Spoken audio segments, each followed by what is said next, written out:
1. అబ్రాహాము మరల ఒక స్త్రీని వివాహము చేసుకొనెను. ఆమె పేరు కెతూరా. 2. ఆమె అతనికి జిమ్రాను, యొక్షాను, మెదాను, మిద్యాను, ఇష్బాకు, షూవహు అనువారిని కనెను. 3. యొక్షాను, షేబను, దెదానును కనెను. అష్షూరీయులు, లెతూషీయులు, లెయుమీయులు అనువారు ఆ దెదాను సంతతివారు. 4. ఏయిఫా, ఏఫెరు హనోకు, అబీదా, ఎల్దాయా అనువారు ఆ మిద్యాను సంతతివారు. 5. వీరందరూ కెతూరా సంతతివారు. అబ్రాహాము తనకు కలిగినది యావత్తు ఇస్సాకుకిచ్చెను. 6.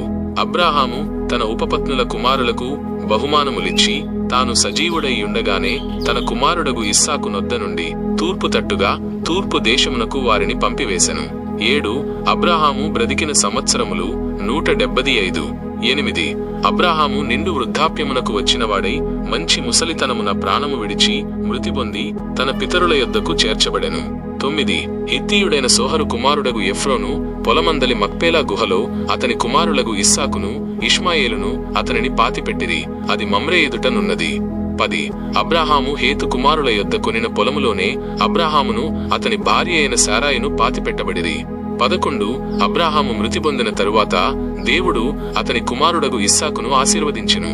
అప్పుడు ఇస్సాకు బేయర్ లహాయిరోయి దగ్గర కాపురముండెను. 12.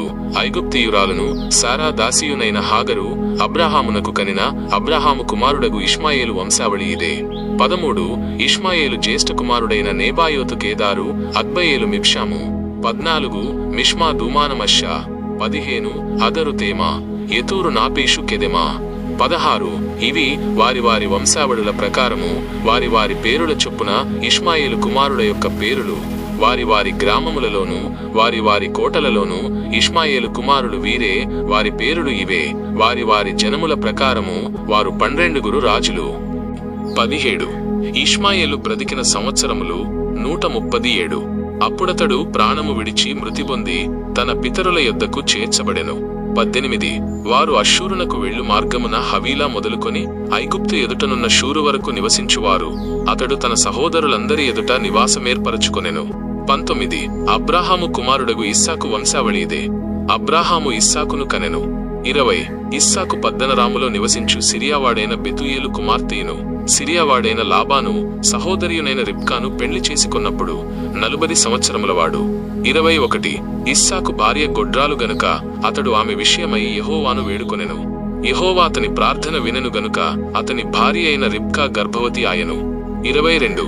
ఆమె గర్భములో శిశువులు ఒకనితోనొకడు పెనుగులాడిరి గనుక ఆమె ఇలాగైతే నేను బ్రతుకుట ఎందుకని అనుకొని ఈ విషయమై యెహోవాను అడుగవెళ్ళెను. అప్పుడు యెహోవా ఆమెతో నిట్లనెను. 23. 2 జనములు నీ గర్భములో కలవు. 2 జనపదములు నీ కడుపులో నుండి ప్రత్యేకముగా వచ్చును. ఒక జనపదము కంటే ఒక జనపదము బలిష్టమై యుండును. పెద్దవాడు చిన్నవానికి దాసుడగును అనెను. 24. ఆమె ప్రసూతి కావలసిన దినములు నిండినప్పుడు ఆమె గర్భమందు కవలవారు ఉండిరి. 25. మొదటివాడు ఎట్టనివాడుగా బయటికి వచ్చెను. అతని ఒళ్లంతయు రోమ వస్త్రము వలె నుండెను గనుక అతనికి ఏషావు అను పేరు పెట్టిరి. 26. తరువాత అతని సహోదరుడు బయటికి వచ్చినప్పుడు అతని చెయ్యి ఏషావు మడిమెను పట్టుకుని ఉండెను గనుక అతనికి యాకోబు అను పేరు పెట్టబడెను. ఆమె వారిని కనినప్పుడు ఇస్సాకు 60 ఏండ్లవాడు. 27. ఆ చిన్నవారు ఎదిగినప్పుడు ఏశావు వేటాడుటయందు నేర్పరి అయి అరణ్యవాసిగా నుండెను. యాకోబు సాధువై గుడారములలో నివసించుచుండెను. 28. ఇస్సాకు ఏశావు తెచ్చిన వేట మాంసమును తినుచుండెను గనుక అతని ప్రేమించెను. రిబ్కా యాకోబును ప్రేమించెను. 29. ఒకనాడు యాకోబు కలగూర వంటకము వండుకొనుచుండగా ఏశావు అలసినవాడై పొలములో నుండి వచ్చి 30. నేను అలసియున్నాను, ఆ ఎట్రగా దానిలో కొంచెము దయచేసి నాకు పెట్టుమని అడిగాను. అందుచేత అతని పేరు ఎదోము అనబడెను. 31. అందుకు యాకోబు నీ జ్యేష్ఠత్వము నేడు నాకిమ్మని అడుగగా 32. ఏశావు నేను చావబోచున్నాను గదా, జ్యేష్ఠత్వము నాకెందుకనెను. 33. యాకోబు నేడు నాతో ప్రమాణము చేయుమనెను. అతడు యాకోబుతో ప్రమాణము చేసి అతనికి జ్యేష్ఠత్వమును అమ్మివేయగా 34. యాకోబు ఆహారమును చిక్కుడుకాయల వంటకమును ఏశావుకిచ్చెను. అతడు తిని త్రాగి లేచిపోయెను. అట్లు ఏశావు తన జ్యేష్ఠత్వమును తృణీకరించెను.